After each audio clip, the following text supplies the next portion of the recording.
நம் தேவனாகிய இயேசு கிறிஸ்துவினால் உங்களுக்கு கிருபையும் சமாதானமும் சந்தோஷமும் உண்டாவதாக. இன்றைக்கு சுவிசேஷத்தை குறித்து நாம பார்க்கவிருக்கிற வேத பகுதி 2 தீமோத்தேயு முதல் அதிகாரம் வசனம் 10. 2 தீமோத்தி சாப்டர் 1 verse 10. நம்முடைய இரட்சகராகிய இயேசு கிறிஸ்து பிரசன்னமானதினாலே அந்த கிருபை இப்பொழுது வெளிப்படுத்தப்பட்டது. அவர் மரணத்தை பரிகரித்து ஜீவனையும் அழியாமையும் சுவிசேஷத்தினாலே வெளியரங்கமாக்கினார். இந்த வசனம் நமக்கு தெளிவா காண்பிக்குது, ஆண்டவராகிய இயேசு கிறிஸ்து இந்த பூமிக்கு மனுஷகுமாரனா வந்து நமக்காக பிரசன்னமானதுனால கிருபையானது வெளிப்படுத்தப்பட்டது.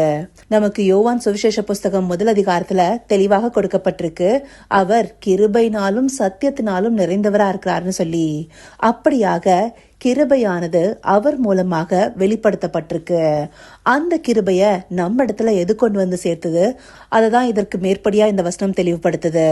அவர் மரணத்தை பரிகரித்து ஜீவனையும் அழியாமையும் சுவிசேஷத்தினாலே வெளியரங்கமாக்கினார். அந்த சுவிசேஷமே நமக்கு அந்த கிருபையை கொண்டு வந்து சேர்த்தது. அந்த கிருபை என்னது? ஜீவனையும் அழியாமையும் நாம பெற்றுக்கொள்கிற விதமாக அவர் மரணத்தை பரிகரித்திருக்கிறாரு. தம்முடைய ஆத்துமாவை நமக்காக மரணத்துல ஊற்றிருக்கிறாரு. அப்படியாக நம்ம எல்லாரையும் விசுவாசத்தின் மூலமாக மீட்டுக் கொள்கிறாரு. அதையே எபேசியர் 2 அதிகாரம் 8 வசனம் கிருபையினாலே விசுவாசத்தை கொண்டு ரட்சிக்கப்பட்டீர்கள்னு சொல்லுது. இந்தபடியாக அவருடைய கிருபை விசுவாசத்தின் மூலமாக நமக்கு கிடைக்க பெறுது. இந்த விசுவாசம் சுவிசேஷத்தை கேட்கிற மாத்திரத்துல நமக்குள்ள உண்டாகுது. இந்த சுவிசேஷம் எல்லாருக்கும் எப்படி போய் சேர்ந்தது?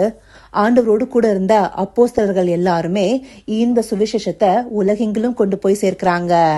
அவங்க எல்லாருமே ஆண்டவராகிய இயேசு கிறிஸ்து காட்டி கொடுக்கப்பட்ட போது இந்த தைரியம் இல்லாம தான் இருந்தாங்க.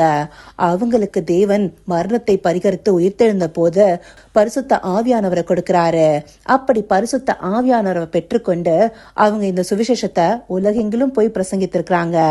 அப்படியாக பிரசங்கிக்கப்பட்ட சுவிசேஷத்தின் மூலமாக நம்ம எல்லாருமே ஆண்டவருடைய கிருபையை பெற்றுக்கொண்டவர்களாக விசுவாசத்தின் மூலமாக ரட்சிக்கப்பட்டிருக்கிறோம்.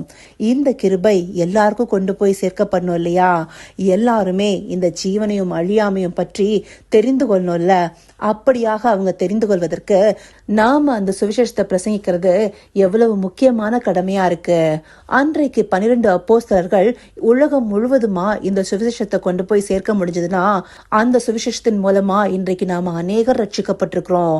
நம்மால இதை எத்தனை பேருக்கு கொண்டு போய் சேர்க்க முடியும்? அந்தபடியாக கொண்டு போய் சேர்க்கிறதுக்கு பரிசுத்த ஆவியானவர் நமக்கு துணை செய்வார் இல்லையா? எப்போ நாம சுவிசேஷமாகிய திருவசனத்தை கேட்டு விசுவாசிகளானமோ அப்பவே பரிசுத்த ஆவியானவரால அவருக்குள்ளார முத்திரை போடப்பட்டிருக்கோம். அப்படி பரிசுத்த ஆவியானவரை உடையவர்களாகிய நாமும் தைரியமா எழுந்து அநேகருக்கு இந்த சுவிசேஷத்தை பிரசங்கிக்கணும். அதற்கு முதலாவதாக நமக்குள்ளார அந்த தீர்மானம் வேணும். நாம பரிசுத்த ஆவியானவருக்கு நம்மை ஒப்பு கொடுத்து இந்த சுவிசேஷத்தை அநேகருக்கு கொண்டு போய் சேர்க்கணும். இந்த கிருபை அநேகருக்கு கிடைக்க பெறணுங்கிற வாஞ்சை நமக்குள்ளார காணப்படணும். அந்தபடியாக நாம செயல்படும் போதுதான் அநேகரை ரட்சிப்புக்குள்ளார கொண்டு வர முடியும். இதை இந்த நாட்கள்ல கிறிஸ்தவர்கள் மறந்து போனவங்களா இருக்கிறாங்க. எதனால? அவங்களுடைய வாழ்க்கையில இருக்கிற அன்றாட பாடுகள் நிமித்தமாகவும் அவங்க உலகத்தின் அலுவல்கள்ல மூழ்கி போனது நிமித்தமாகவுமே. ஆனா வேதம் நமக்கு தெளிவா காண்பிக்குது, அப்போஸ்தலர்கள் பாடுள்ளவர்களாகவே இருந்தாங்க. அவங்க அநேகருக்கு சுவிசேஷத்தை கொண்டு போய் சேர்க்கலையா? எலியா பாடுள்ள மனுஷனா இருந்த போதும் கருத்தாய் ஜெபம் பண்ணினார்னு சொல்லப்பட்டிருக்கு. இந்தபடியாக பாடுகளுக்கு மத்தியிலும் தேவனுக்காக செயல்படுகிற வாஞ்சை நமக்குள்ளார இருக்கணும். ஏன்னா தேவனிடத்திலிருந்து அநேக காரியங்களை நாம பெற்றுக்கொண்டிருக்கிறோம். அப்படி நமக்காக எல்லாவற்றையும் செய்த தேவனுக்கு நாம என்ன செய்ய முடியும்? இந்த சுவிசேஷத்தை அநேக இடத்துல கொண்டு போய் சேர்க்கதல்லவா அவருடைய விருப்பமா இருக்கும். மனம் திரும்புகிற ஒரு பாவியின் நிமித்தம் பரலோக ராஜ்யத்துல மிகுந்த சந்தோஷம் உண்டாயிருக்கிறதுன்னு சொல்லப்பட்டிருக்கு.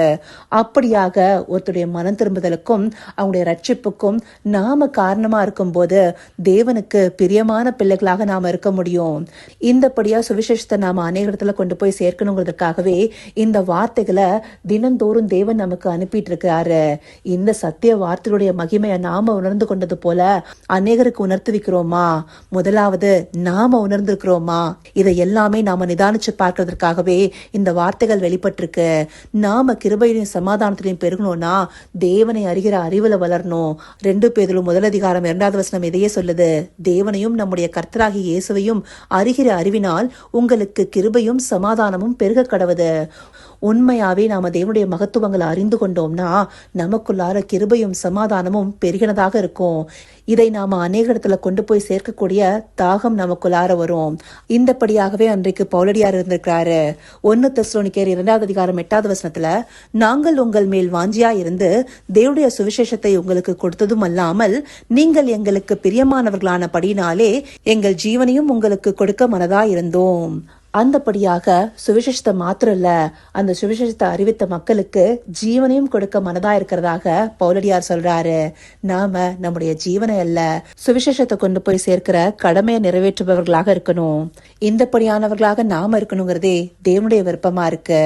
இதை உணர்வுள்ள இருதயத்தோடு பார்த்து கிருபையை அநேக இடத்துல கொண்டு போய் சேர்க்கிற சுவிசேஷத்தை வெளியரங்கமாக்கிறவர்களாக இருக்க அவரை நோக்கி பார்ப்போமா. கர்த்தாவே, தேவாதி தேவனே, உமக்கே இந்த வேளையில் நன்றி செலுத்துகிறோம் ராஜா. அப்பா, உம்முடைய சுவிசேஷம் எங்களுக்கு வெளிப்படுத்தப்பட்டதன் மூலமாக நாங்க கிருபைக்குள்ளார பிரவேசித்தோம் தகப்பனே. இந்த கிருபையை பெற்றுக்கொண்ட நாங்க இந்த சுவிசேஷத்தை அநேகருக்கு கொண்டு போய் சேர்க்கிற வேலையை செய்யணுங்கிறத தேவரீர் எதிர்பார்க்கிறீங்கிறத இந்த நாட்கள்ல எங்களுக்கு காண்பிக்கிற வேத பகுதிகள் மூலமாக உணர்த்துகிறீங்க தகப்பனே. உமக்கு உகந்த பிள்ளைகளாக உம்முடைய சுவிசேஷத்தை அநேக இடத்துல கொண்டு போய் சேர்த்து உம்முடைய கிருபைக்குள்ளார அநேகரை பிரவேசிக்க செய்கிற ஸ்லாக்கியத்தை தேவரீர் எங்களுக்கு தந்தர்லுங்க. அந்தபடியான நவமான இருதயத்தை பெற்றுக்கொள்ள உம்மை நோக்கி பார்க்கிறோம் ராஜா. உம்முடைய ஆவியை பிரவேசிக்க செய்து எங்களுக்கு இந்த உணர்வை அதிகரிக்க செய்க தகப்பனே. அப்படியாய் நீங்க நடத்த போகிற தயவிற்காய் நன்றி. சகலவித துதி மகிமை கனம் யாவும் ஒருவருக்கே செலுத்துகிறோம். இயேசு கிறிஸ்துவின் மூலமாய் வேண்டிக் கொள்கிறேன் பிதாவே. ஆமேன், ஆமேன்.